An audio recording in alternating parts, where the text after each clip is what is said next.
Good news দিয়ে শুরু করি। শেখ হাসিনা দেশে ফিরছেন ডিসেম্বরে। রয়টার্সকে দেয়া এক প্রতিবেদন নিয়ে রীতিমতো চাঞ্চল্য তৈরি হয়েছে পুরো বাংলাদেশ। এখন আমার কথা হচ্ছে, ইত্তেফাক মারফত, চ্যানেল আই মারফত আপনারা সবাই এতক্ষণে সেই নিউজটা পেয়ে গেছেন। তাহলে প্রধানমন্ত্রী তথ্য উপদেষ্টা জাহিদুর রহমান সে যে এত কথা বললো যে শেখ হাসিনার বক্তব্য প্রকাশ করা আদালত অবমাননা শামিল, গণমাধ্যম যেন আদালতের নির্দেশ মেনে চলে, এখন তথ্য উপদেষ্টার সেই মুখটা থাকলো কোথায়? এখন কি তিনি সাংবাদিকদের উপর অত্যাচার করা শুরু করবেন? ভবিষ্যৎ সেটা বলে দিবে তিনি কি করবেন। এখন আমরা এই বিষয়টা নিয়ে খোলামেলা আলোচনা করব। রাশেদ হায়দার সোহেল ভাই নিয়মিত অনুষ্ঠানের আয়োজন হিসেবে আমাদের সাথে আছেন। রাশেদ ভাই, আপনাকে স্বাগত আমাদের অনুষ্ঠানে। ধন্যবাদ সাবির, তোমাকে এবং দর্শক শ্রোতা মন্ডলীকে যারা আমাদের নিয়মিত আয়োজন, মানে প্রতিদিনের আয়োজন, বিভিন্ন বিষয় নিয়ে কথা বলে, সেই অনুষ্ঠানে আপনাদের সকলকে স্বাগত। রয়টার্সের প্রতিবেদনটা পড়েছেন নিশ্চয়ই? এখন আসলে পড়ার সৌভাগ্য হয়নি, কিছু কিছু তথ্য উপাত্ত দেখেছি, এখনো পুরো আমি এই তথ্যের আলোকেই আপনার কাছে জানতে চাইবো যে আদালতে আত্মসমর্পণ নিয়ে নেত্রী আসলে রয়টার্সকে কি বলেছে। সবচেয়ে মজার বিষয় যেটা তুমি আগে বললা, যে আমাদের তথ্য উপদেষ্টা কসা জাহিদ শেখ হাসিনার কোনো আলোচনা বা জাতীয় পত্রিকাতে না নেই, এই প্রশ্নটা তুমি গতকাল করেছিলাম, আমাদের মনে আছে নিশ্চয়ই। তখন আমি তোমারে বলেছিলাম যে সাংবাদিকরা বহু শেয়ানা, সাংবাদিকেরা যে কোনো নিউজ করার আগে দরকার 10টা ফেসবুক পেজ আলারে পাঠাই দেয় যে ভাই আপনারা একটু দিয়ে দেন, পরে আমরা সোর্স আপনাদের কথা কইয়া চালাই। তো এখন শেখ হাসিনার এই ইন্টারভিউ সাক্ষাৎকার, সেইটা এখন বাংলাদেশের সমস্ত পত্রিকা আছে। আর তারা কি বলছে, রয়টার্সকে সাক্ষাৎকার, মানে ভাই এটা তো রয়টার্সকে সাক্ষাৎকার দিচ্ছে, আমাদের দোষ তো নাই, আমরা তো সাক্ষাৎকার নেই, আমরা ওখানে কি বলছে সেটা তুলছি। তো এখন কষাদাই দেখা কাজ করতে হয়, রয়টার্স সহ এপি, রয়টার্স সহ আরো যেসব সংবাদ মাধ্যম আছে সবার বিরুদ্ধে মামলা ঠুকে দিতে পারে। এই যে একদিন না 2 দিন আগে সম্ভবত ফিফার কার বিরুদ্ধে মামলা করতে গেছিল না বাংলাদেশের কুমিল্লার কোন এক ছেলে আদালতে, ওই একটা মামলা ঠিকে দিতে পারে, অথবা এদের সবাই ব্যান করে দিতে পারে যে আমাদের দেশে তোমাদের কোনো লিঙ্ক চলবে না, সব ব্যান, এই কাম করতে হবে উত্তর কোরিয়ার মতো। হ্যাঁ, আর একটা মজার বিষয়, এতদিন পর্যন্ত যতজনে শেখ হাসিনার যত ছাপছে ইন্টারভিউ, সব ওরা ইমেলে প্রশ্ন করছে, ইমেলটা লিখে দিছে, ইমেলের উত্তর দিছে শেখ হাসিনা, সেটার উপর ছাপছে। আর রয়টার্সের এটা হচ্ছে দীর্ঘ 1.5 ঘন্টা টেলিফোন আলাপ সরাসরি, মানে যেমন তুমি আমি এখন যেরকম কথা বলতেছি ওখানে টেলিফোনে, যে আপনি খাইছেন, হ্যাঁ আমি খাইছি, আপনি কি করেন, এইবার একদম টেলিফোন সরাসরি। শেখ হাসিনা বলছে ডিসেম্বরে ঢুকবো, এবং আমি আমার নেতা কর্মী সকলকে নিয়ে ঢুকবো, একসাথে ঢুকবো, আত্মসমর্পণ করব, প্রয়োজনে যদি আমাকে হত্যাও করা হয় তারপরও আমি পিছপা হব না। এটা সিগনিফিকেন্ট কথা। অলরেডি তোমার প্রায় 7 থেকে 8 লক্ষ আওয়ামী নেতা কর্মীর বিরুদ্ধে মামলা আছে, 1 লক্ষের উপরে ছাত্রলীগ, যুবলীগ, আওয়ামী লীগের নেতা কর্মী এখন জেলে আছে, সংসদ সদস্য আছে প্রায় 138 জন। এখানে একটু কথা আছে, জেল তো পুরোপুরি ভর্তি।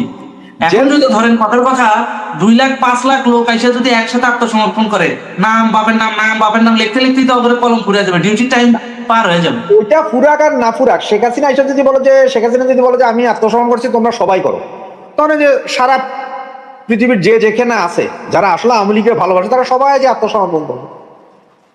সেম এজ ইউজুয়াল আমি নিজেও চলে যাবো, আমিও আত্মসমর্পণ করবো, আমার বিরুদ্ধে তো মামলা আছে, আত্মসমর্পণ করবো। এইবার মামলা চলুক না, এখন একসাথে যদি থাকবে না, একসাথে যদি 20, 25, 30 হাজারও সারা বাংলাদেশে আত্মসমর্পণ করে, এইটা সামাল দেওয়ার ক্ষমতা সরকারের নেই।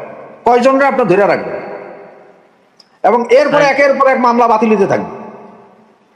কারণ এখন ধরো আমার বিরুদ্ধে যে মামলাগুলো আছে সব বলা হচ্ছে যে আমি ওখানে থাইকা পাখি দেখা গুলি করছি, ওই করছি, সেই করছি, আমি ওই মিটিং ভেঙে দিছি, আব্দুল্লাহ রহমানের তুলে আসার দিছিলাম, এইভাবে লেখা।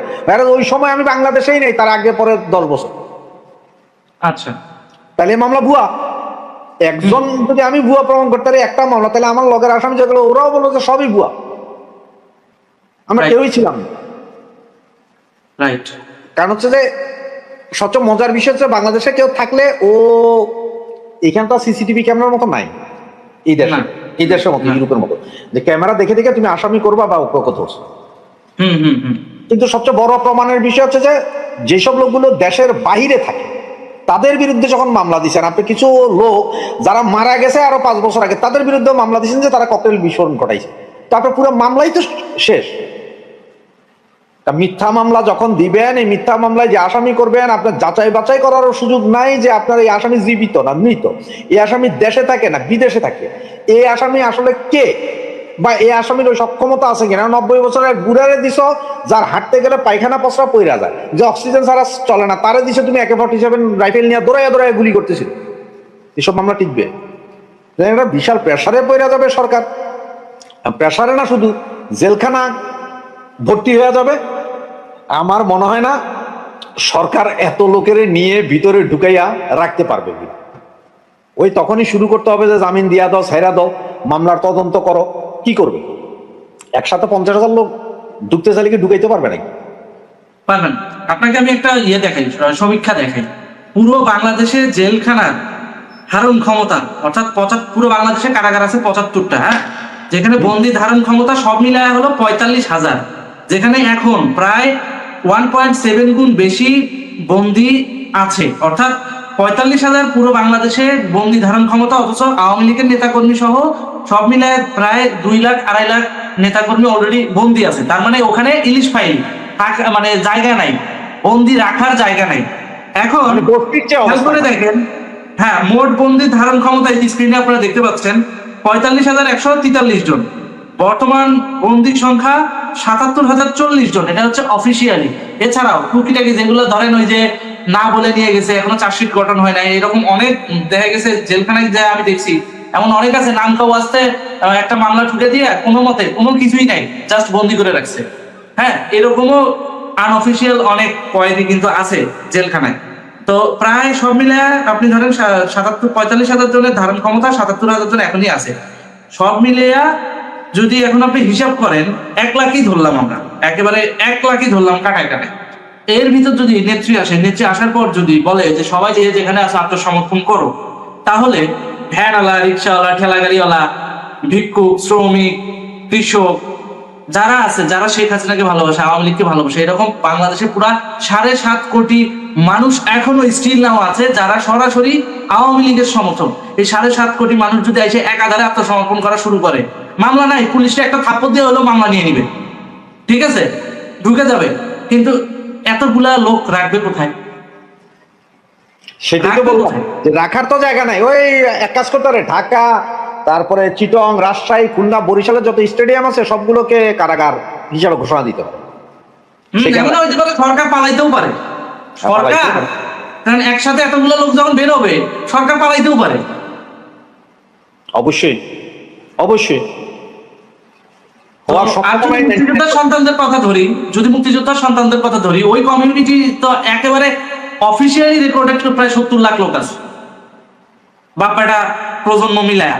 তো ওই 70 লাখ লোক যদিও আসে, আইসা যদি কয়, আর ভিতর ধরে দিলাম জামাতপন্থী, বিএনপি পন্থী আরো 20 লাখ বাদ দিলাম, 50 লাখ লোক যদি আসে কয় একটা না যে আমরা আজকে আত্মসমর্পণ করবো, নেত্রী ফিরতেছে, নেত্রী যখন আদালতে আত্মসমর্পণ করবে আমরাও করবো, কয়জনরে ঠেকাবো?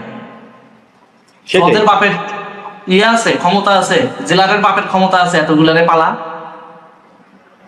বসায় বসায় খাওয়ানো। পরে ভিতরে কারা বিদ্রোহ হয়ে যাবে, কারাগার ভাঙা বাইরে আসবে আর কি সব একদম। সো এরা এখনো বোঝে নাই যে সামনে কি অপেক্ষা করতেছে। এরা তো সামান্য জুলাইয়ে মৌলবাদের উত্থান হয়েছে, এটারে ওরা যুদ্ধ যুদ্ধ বলে লাফাচ্ছে। প্রকৃতপক্ষে গণ অভ্যুত্থান কি 90 সালে তো আপনারা দেখাইছেন না? সেটার 5% হয়েছে জুলাইতে, হয় নাই না। 90 সালে কি অত্যাচারটা ফেস করছেন, ওই অভিজ্ঞতাটা 90 সালের ওই রকম ওর 5% অনেক। 90 সাল কেন, তোমার 2006 সালে যেটা হয়েছিল লগি বইটা, সেই রকমও তো হয় না, সেই রকমও তো হয় না। তখন তো 2 পার্টি ছিল। আর এইখানে তো এবার 5ই আগস্ট যেটা ঘটাইছে, সেটা তো আমি বলবো যে আওয়ামী লীগ নেতা বা সকলেরই দোষ আছে, যে ছাত্রলীগ, আওয়ামী লীগ, যুবলীগের যারা আছে তাদের বলছে তোমরা কারফিউ দেওয়া আছে, কেউ ঘর থেকে বেরোনো, আইন ভঙ্গ করা যাবে।